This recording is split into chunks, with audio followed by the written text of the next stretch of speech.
हाय, hello, नमस्ते. श्री स्वामी समर्थ. कशा आहात तुम्ही सगळे? आशा करते मस्त असणार, मजेत असणार. तर परत एकदा तुम्हाला श्री रामनवमीच्या खूप खूप शुभेच्छा. तर आज श्री रामनवमी मी जर्मनीमध्ये कशी साजरी केली ते तुम्हाला या व्हिडिओमध्ये बघायला मिळणार आहे. तर सकाळची माझी जी आपली पूजा असते रोजची ती झालेली आहे. आणि मी तयारी करत आहे स्वयंपाकाची, नैवेद्याची. तर मी आज मस्त तांदूळाची खीर जी की माझ्या मम्मीची रेसिपी आहे आणि साऊथ इंडियन बटाट्याची भाजी बनवणार आहे. ती माझ्या मैत्रिणीकडून मी शिकलेली आहे. माझी कन्नड मैत्रीण आहे, तर तिच्याकडून ही मी शिकलेली आहे. ती खूप छान अशी ही बटाट्याची भाजी बनवते. आपले थोडी सेम आहे, पण चव एकदम डिफरंट आहे. तर ती आज मी बनवणार आहे. त्याच्याबरोबर पुरी, भजी असा छान नैवेद्य मी आज बनवणार आहे. त्याचीच थोडी गडबड सकाळी चालू आहे. वातावरण तसं बघितलं तर सकाळी ऊन होतं, संध्याकाळी स्नो होता, असं इकडे चालू आहे. तर मी तांदूळ जे होते ते छोटी एक वाटी आहे, अर्ध्या वाटी तांदूळ घेतलेले आहे आणि ते त्यामध्ये आपले 2-3 वेलची टाकलेले आणि ते भिजत घातलेले 5 ते 10 मिनटासाठी जास्तीत जास्त. आणि साईडलाच बटाटे मी कुकरला लावत आहे, थोडं मीठ टाकून, जेणेकरून आपले बटाटे व्यवस्थित होतील. जेव्हा तुम्ही बटाट्यामध्ये मीठ टाकाल ना, तेव्हा बटाटे असे फाटून इकडे तिकडे फैलत नाही. बऱ्याच वेळा काय होते ना, बटाटे असे फैलून जातात कुकरला जेव्हा लावतो तेव्हा. तर कुकर लावलेला आहे, तांदूळ भिजत घातलेले आहे. आता भज्यांची तयारी करून घेते. तर भजे पण सिंपल बनवणार आहे. उभा कांदा कापून घेतलेला आहे, जिरं आणि थोडासा ओवा टाकून घेतलेला आहे, मिरची कापून घेतलेली आहे, चवीपुरतं मीठ आणि हे भिजवून थोडंसं पाणी टाकून भिजवून बाजूला मी ठेवणार आहे. तर जे तांदूळ आपण भिजत घातलेले होते, 5 ते जास्तीत जास्त 10 मिनिट झाले असणार, तर ते मी आता वाटून घेणार आहे. छान आपल्याला पाणी टाकून बारीक अशी याची पेस्ट बनवून घ्यायची आहे. खूप सोपी रेसिपी आहे आणि खूप छान चविष्ट लागते. खायला खूप मस्त आहे. माझ्या मुलींना ही खीर पुरीबरोबर पेक्षा त्यांना पियाला खूप ही खीर आवडते, तर त्या पितात. पुरीबरोबर त्यांना एवढी आवडत नाही खायला. तर इकडे एक सॉस मिळतो. सॉस म्हणजे मिल्क राईस म्हणतात, म्हणजे मिल्क आणि राईस असं त्यांना म्हणतात. तर ते किंडरगार्टनमध्ये त्यांना मिळतात. सिमिलर आपल्या खिरीसारखं असतो.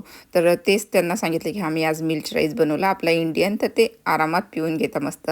तर मी यामध्ये ना भरपूर पाणी टाकून घेतलं. 2 वाट्या पाणी टाकलं आणि 4 ते 6 वाट्या मी इथं अंदाजी दूध टाकलेलं आहे. तुम्ही जितकं दूध जास्त टाकाल तितकी छान ही खीर बनते. तर इथं पातेलं गरम करून घेतलेलं आहे, थोडंसं तूप टाकलेलं आहे आणि खोबरं मी खिसून घेतलेलं आहे. तुम्ही खोबरं खिस पण टाकू शकता आणि याचबरोबर तुम्ही काजू बदाम पण या टाईमला टाकू शकता, पण मला फक्त खोबरं खीस टाकायचं होतं. खोबरं छान आपलं लाल कलरचं झालं की आपण ते पाणी आणि दूध टाकून मिश्रण करून घेतलेलं होतं ते छान हलवून घ्यायचं, जेणेकरून जे तांदूळ वाटलेले ते खाली बसतात. ते छान मिक्स करून घ्यायचं आणि खूप पाणी आणि खूप दूध टाकून घ्यायचं या टाईमलाच. जेवढं तुम्हाला पाहिजे तेवढं पातळ करून घ्यायचं. तर छान मिक्स करून घ्यायचं आधी, जेणेकरून ते तांदूळ आपले चिटकतील नाही. तर आता मी त्यामध्ये टाकून घेतलेलं आहे, आपल्या पातेल्यामध्ये टाकून घेतले आणि कढीसारखं आपल्याला कंटिन्यू हे फिरवत राहायचं आहे, जेणेकरून आपले जे तांदूळ आहे ते शिजून जातील. तर आता आणि जे दूध टाकलेलं आहे ते फाटणार नाही. तर आता मी कंटिन्यू जशी कढी फिरत राहतो आपण, तसे मी फिरवत राहणार जोवर खीर दाटसर होणार नाही तोपर्यंत. तर या टाईमला तुम्हाला असं वाटेल की आपली जी खीर आहे ती खूप पातळ आहे, पण जशी जशी ही खीर थंडी होते तशी तशी ती थिक होत जाते, कारण आपले तांदूळ आता शिजणार आणि ते घट्ट होणार. तर या टाईमला म्हणजे जास्त पातळ पण करायची नाही, जास्त घट्ट पण करायची नाही, मीडियम ठेवायची. तर आता मी हलवून घेतोय आणि आपले जे तांदूळ आहे ते शिजेपर्यंत मी फिरवत राहते. तर हे बघा, इथं आता आपली खीर शिजलेली आहे, छान फुललेली आहे आणि थोडीशी घट्ट झालेली अशी आपल्याला जाणवते. जशी आपली खीर घट्ट होईल तशी त्यामध्ये आवडीनुसार साखर टाकायची. आता तुमच्या घरी किती साखर खातात त्यानुसार तुम्ही टाका, पण जास्त गोड पण ही खीर चांगली वाटत नाही. नुसती जर प्यायचं म्हटलं, लहान मुलांना द्यायचं म्हटलं, तर थोडी साखर तरी त्यामध्ये होऊन जाते. तर आता मी साखर टाकून घेतली आणि परत 1 मिनिट फिरवून घेतली, जेणेकरून जी साखर आहे आपली ती पातळ होऊन जाईल. तर खीर तिकडे शिजलेली आहे, मी गरम गॅसवरती ठेवून दिलेली आहे आणि थोड्या वेळानंतर तुम्ही बघाल तर खूप थिक होऊन जाते. तर आता इथं मी बनवणार आहे भाजी, जी की साऊथ इंडियन आहे. तर बटाट्याची भाजी बनवणार आहे. त्यासाठी तेल घेतलेलं आहे, जिरं, मोहरी, लसूण, थोडासा कढीपत्ता टाकून घेतलेला आहे. छान मिक्स करून घ्यायचं. हिरव्या मिरच्या टाकून घेतलेल्या आहे बारीक चिरलेल्या आणि एक कांदा उभा बारीक चिरून मी घेतलेला आहे.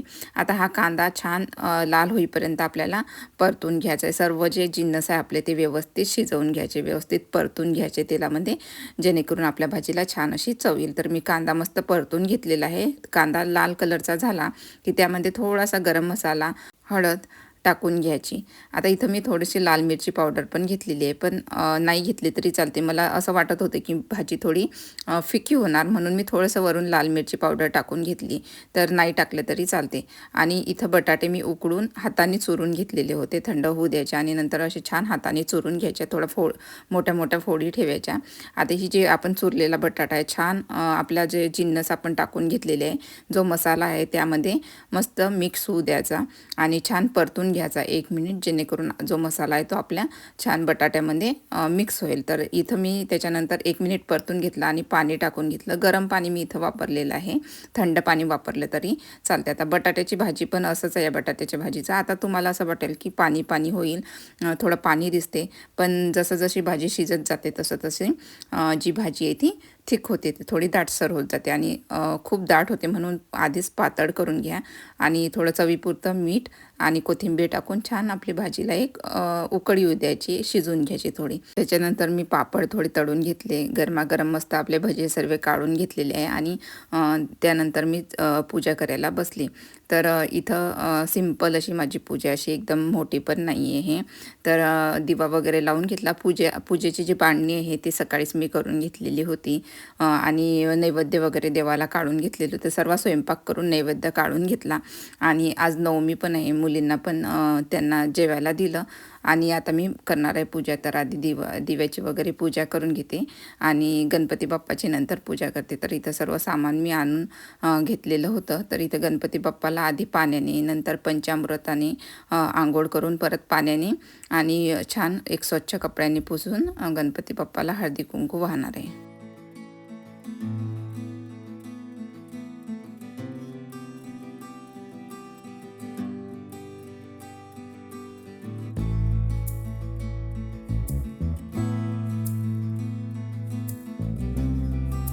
कोणत्या पण पूजेमध्ये गणपती बाप्पाचा आधी मान असतो विघ्नहर्त्याचा.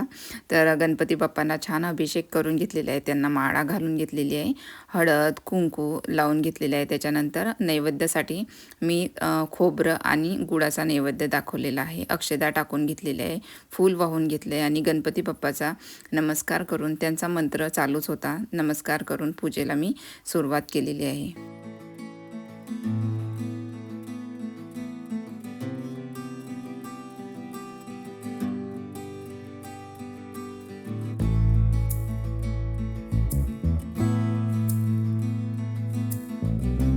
गणपती बाप्पांची पूजा झाल्यानंतर मी कृष्णदेवांची आंघोळ केलेली आहे. कृष्णदेवांना पण आधी पाण्याने, नंतर पंचामृताने आणि परत पाण्याने अभिषेक केलेला आहे.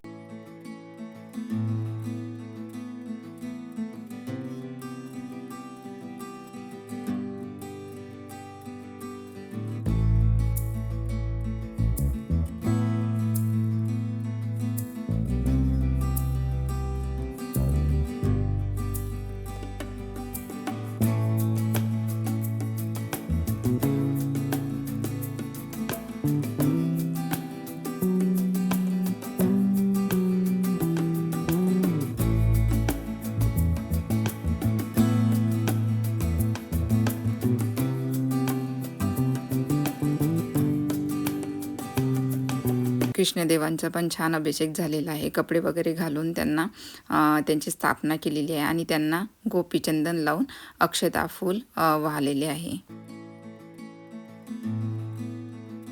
तर माझ्याकडे रामजी, सीतामाता आणि लक्ष्मणांचा हा एक फोटो आहे, माझ्या मैत्रिणीने मला गिफ्ट केलेला होता. तर छान मी फोटोला पण तसंच पाण्याने नंतर पंचामृताने पुसून घेतले, छान स्वच्छ कपड्यांनी पुसून घेतले.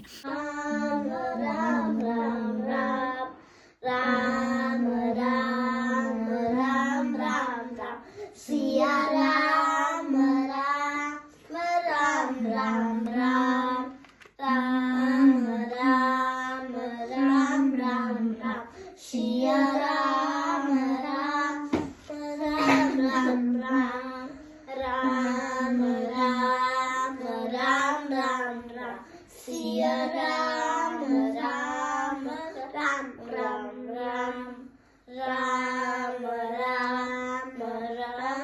सिया राम राम राम राम राम राम राम राम राम राम सिया राम राम राम राम राम राम राम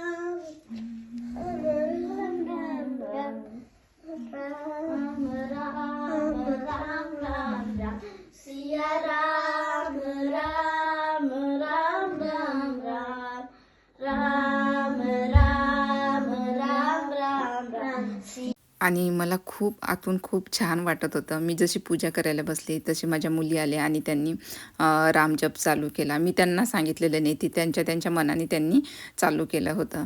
तर त्यांच्या गोड आवाजामध्ये ते रामनाम घेत होते आणि मला मी पण माझ्या मनातल्या मनात हळूहळू माझं चालू होता रामजप.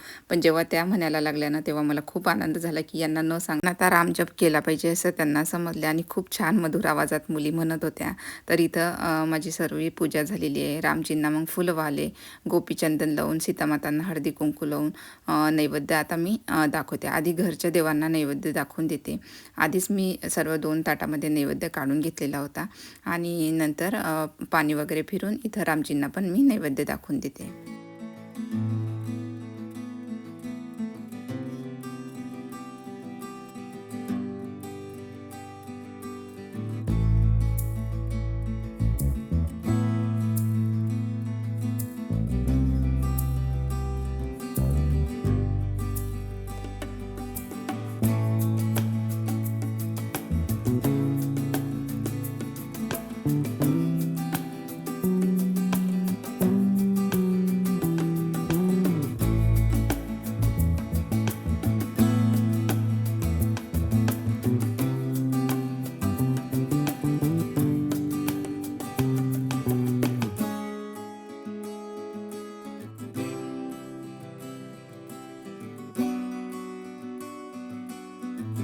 पूजा झालेली आहे आणि आता अदितीच्या बाबांना छान मस्त गरमागरम अशा पुऱ्या आणि ताट बनवून देते. तर तुम्ही बघू शकता मस्त लाल अशा गरमागरम पुऱ्या अदितीच्या बाबांना आवडतात. तर त्यांना मी मस्त लाल पुरी केलेली आहे आणि आज आपण काय काय बनवले ते तुम्हाला दाखवते. तर थोडे तळणीचे पदार्थ, पापड, कुरडी, त्याच्यानंतर भजी केलेली आहे मस्त गरमागरम, आपली बटाट्याची भाजी, खीर आणि मस्त गरमागरम पुऱ्या. तर आजचा बेत तुम्हाला कसा वाटला ते नक्की सांगा. सिंपल होती पूजा, पण सिंपल होती, पण खूप छान वातावरण घरामध्ये प्रसन्न झालेलं होतं. त्यानंतर मी मुलींना घेऊन गेले स्विमिंगला आणि बघते काय तर जर्मनीमध्ये मार्च महिन्यात, एप्रिल महिन्यात केव्हा पण स्नो पडतो, केव्हा पण पाऊस पडतो आणि केव्हा पण थंडी पण राहते. तर आज स्नो चालू झाला होता, थोडा वेळच होता स्नो, पण स्नो पडलेला होता, जोराचा चालू झाला होता. तर चला मग आजचा व्हिडिओ इथंच थांबवते. आशा करते आजचा व्हिडिओ तुम्हाला आवडला असणार. व्हिडिओ आवडल्यास व्हिडिओला लाईक करायला विसरू नका. Bye bye.